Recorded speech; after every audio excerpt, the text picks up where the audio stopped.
The biggest story that's coming in from political circles is about trouble mounting for the Gandhis. Sonia Gandhi and Rahul Gandhi now have a charge sheet against them that has been filed in the National Herald case, and it continues to haunt the top Congress leadership.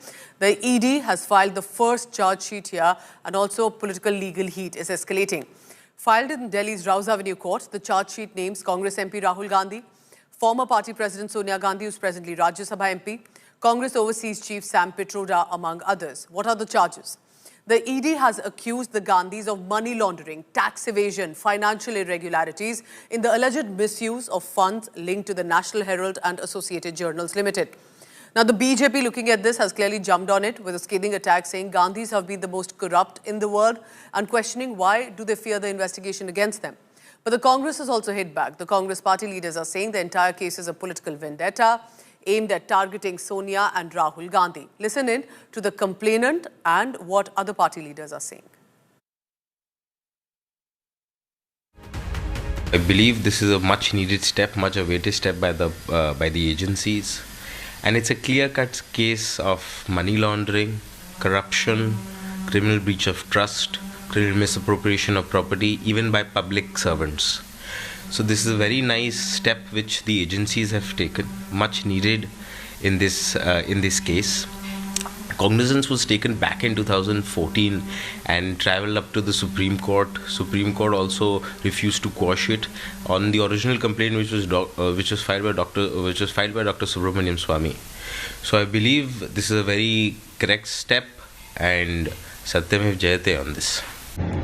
The National Herald case charge sheet is a clear case of political vendetta. The organization called National Herald is the pride part of Congress party.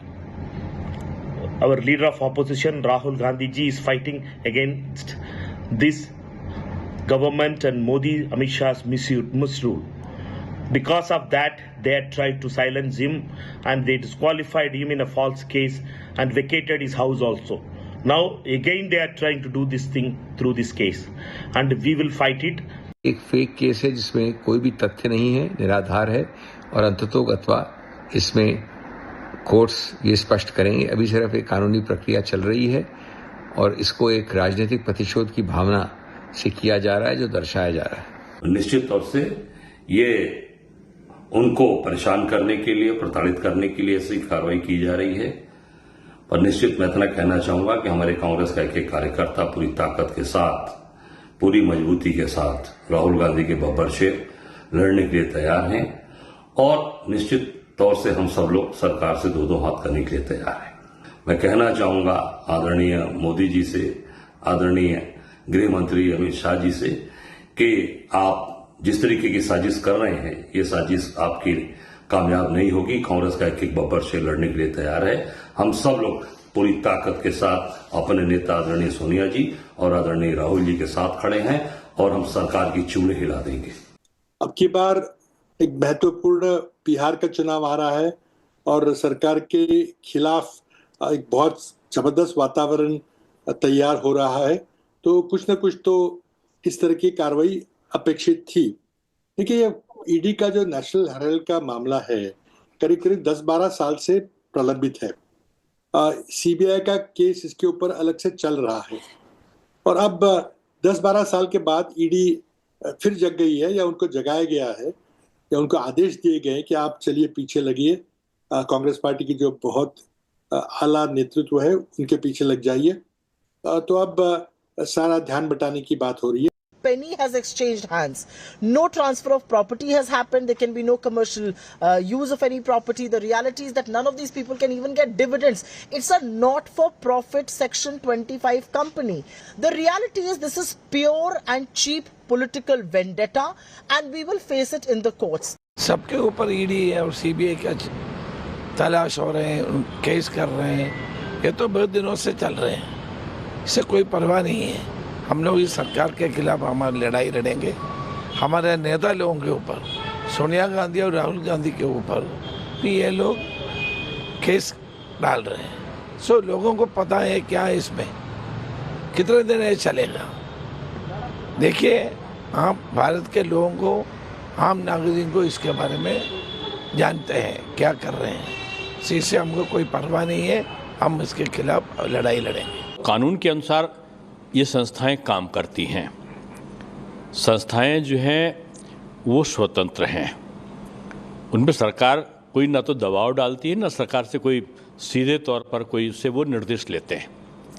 मैं समझता हूँ कि अगर कोई तथ्य कोई मांगता है तो उसको प्रस्तुत करना चाहिए, अपना पक्ष रखना चाहिए।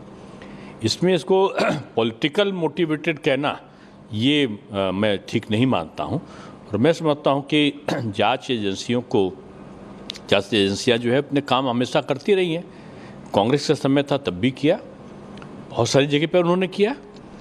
तो ऐसा थोड़ी कि आज ही वो बनी है, तो ये तो उन्हीं के समय की बनी हुई है, कांग्रेस शासनकाल की बनी हुई जांच एजेंसियां हैं, कोई मोदी जी ने नई थोड़ी बना दी है।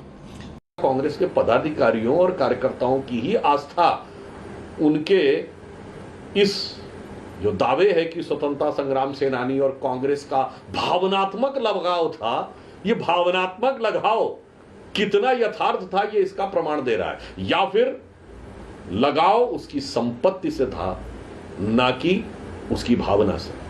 इसलिए नैतिक और तकनीकी दोनों आधारों के ऊपर कांग्रेस के यह दावे बहुत खोखले, आधारहीन और दुर्भावना से प्रेरित तथा जांच की प्रक्रिया को प्रभावित करने के विचार से प्रेरित दिखाई पड़ते हैं।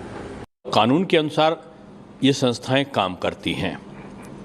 संस्थाएं जो हैं वो स्वतंत्र हैं, उन पर सरकार कोई ना तो दबाव डालती है, ना सरकार से कोई सीधे तौर पर कोई उससे वो निर्देश लेते हैं।